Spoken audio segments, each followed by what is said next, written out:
হাকিম লুকমান বলে, জবানে সত্য কথা বলবা, মিথ্যা বলবা না। জীবন যদি চলে যায় এরপরও মিথ্যা কথা বলবা না, সত্যের উপর অটল থাকবা।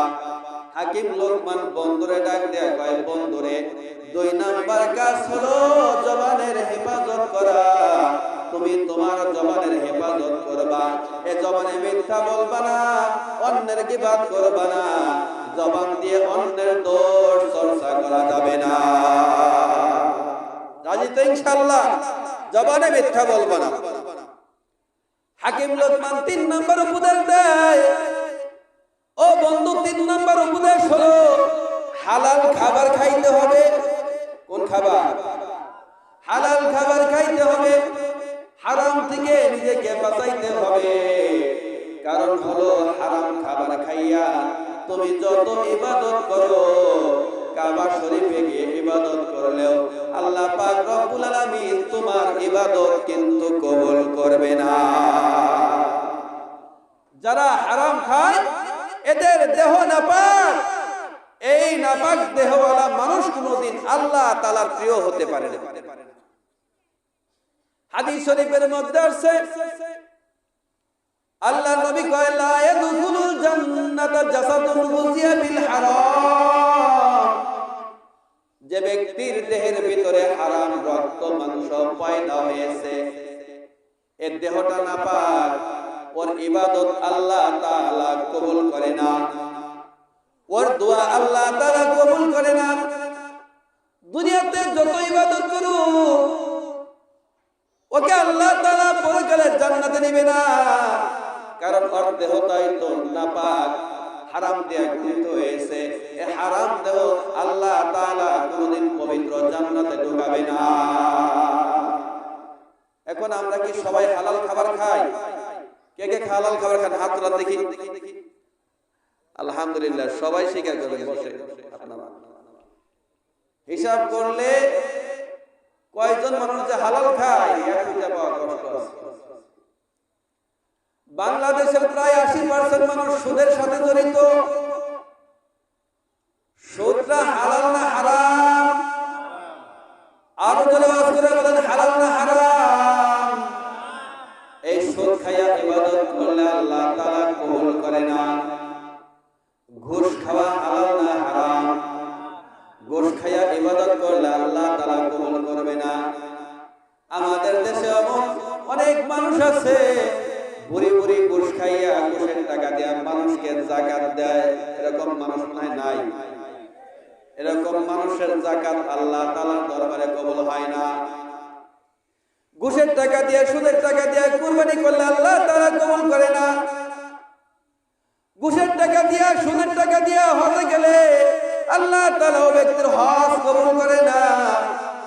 ঘুষের টাকা খাইয়া, সুদের টাকা খাইয়া ইবাদত করলে আল্লাহ ইবাদত কবুল করে না। ওর দোয়া আল্লাহ তাআলা ফিরিয়ে দেয়। সেই জন্য হাকিম লুকমান বলে, বন্ধুরে 3 নাম্বার কাজ যেটা করবা সেটা হলো জীবনে কোনোদিন হারাম খাবার খাইবা না, হালাল খাবার খাইবা। হালাল খাবার যদি না পাও, দরকার পড়ে না খায়া থাকবা, না খায়া মরে যাইবা, এরপরও কিন্তু হারাম খাবার খাইবা না। হারাম থেকে বেঁচে থাকতে হবে। 4 নাম্বার হলো লজ্জাস্থানের হেফাজত করা। লজ্জাস্থানের হেফাজত করবা, এটা অবৈধ পথে ব্যবহার করবা না। হাদিস শরীফের মধ্যে আল্লাহর নবী কয়, উম্মত রে, তুমি যদি 2টা জিনিসের গ্যারান্টি দিতে পারো, আমি আল্লাহর নবী কথা দিলাম, উম্মত রে তোকে নিয়ে জান্নাতে যাব। 1 নাম্বার হলো লজ্জাস্থান, 2 নাম্বার হলো জবান।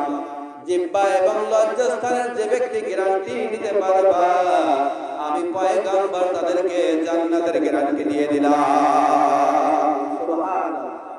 সংক্ষেপে শেষ করতে হুজুর এসে পড়েছে। 5 নাম্বার হলো সত্যের উপর অটল থাকা।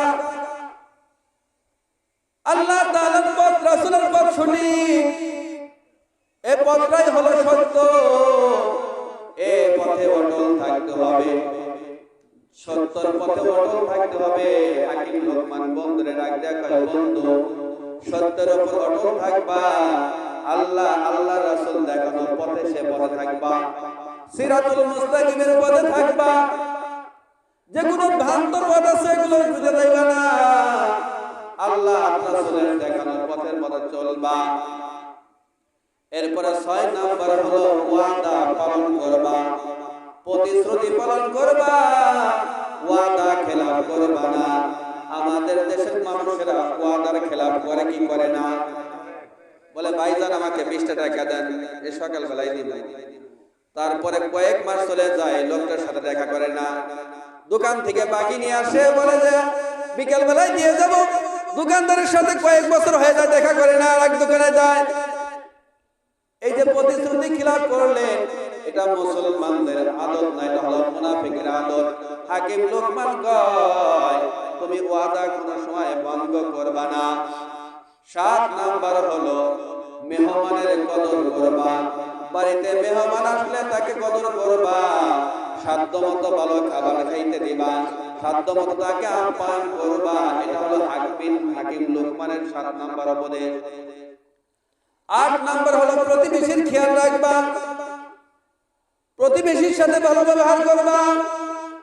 প্রতিবেশী যদি কোনো কষ্টের মধ্যে পতিত হয়, তার কষ্ট দূরীভূত করার জন্য চেষ্টা করবা। আল্লাহর নবী কয় প্রতিবেশীর সাথে মহব্বত বাড়াইবা। কেমনে বাড়াইবা? তোমার বাড়িতে যদি একটু ভালো তরকারি রান্না করো, প্রতিবেশীকে দিবা। প্রতিবেশী যদি অসুস্থ হয়, প্রতিবেশীকে দেখতে যাবা। যাবেন তো ইনশাআল্লাহ? প্রতিবেশীর খবর নেবেন। 9 নাম্বার হলো অপ্রয়োজনীয় কথা ছেড়ে দিবা, যেটা দরকার নাই সেটা বলবা না। এমন কাজগুলি যদি করতে পারো, হাকিম লোকমান কয় এই 9টা কাজের কথা বললাম, পৃথিবীর যেমন মানুষই হোক না কেন, এই 9টা কাজ যদি কোনো ব্যক্তি করে, আল্লাহ পাক রব্বুল আলামিন তার সম্মান আর ইজ্জত আল্লাহ বাড়িয়ে দিবে।